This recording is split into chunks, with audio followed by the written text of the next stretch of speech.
อะโดอะโดเอาเนาะตั้งแต่เจ้าเดียจิ้มมาเจ้ารู้สึกอย่างไรเนาะอ๋อตั้งแต่ผมเรียจิมมาเกลือก็ไม่เค็มสำหรับผมเนาะ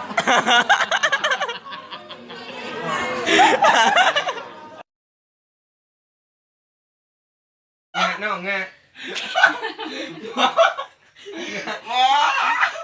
ไก่แล้วน้องไก่แล้วนึงเอาอีกวันนึงออกแล้วน้องเป็นมินเนี่ยน้อง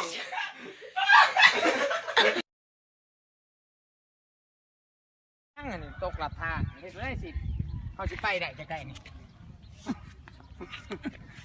ชิดมึงก็คำ กูจะให้คนสลาดตนาดที่ไปได้กูก็ไปที่ได้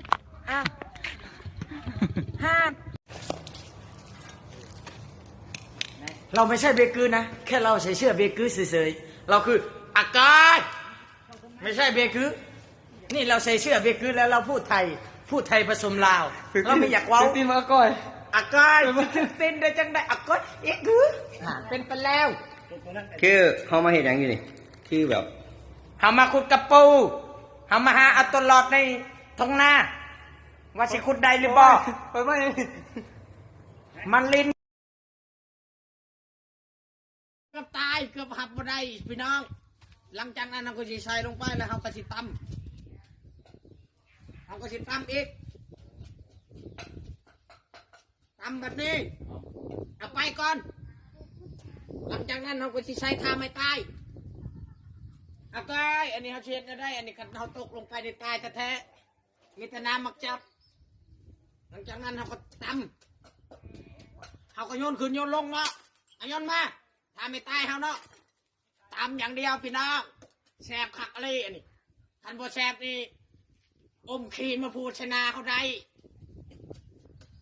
ตำอย่างเดียวมือขวาอันนี้คือการตำหุงแบบบกคือไพ่เอาขึ้นมาจับได้เอาเฮีย อะโดอะโดเอาเนาะตั้งแต่เจ้าเดียจิ้มมาเจ้ารู้สึกอย่างไรเนาะ อ๋อตั้งแต่ผมเรียจิมมาเกลือก็ไม่เค็มสำหรับผมเนาะ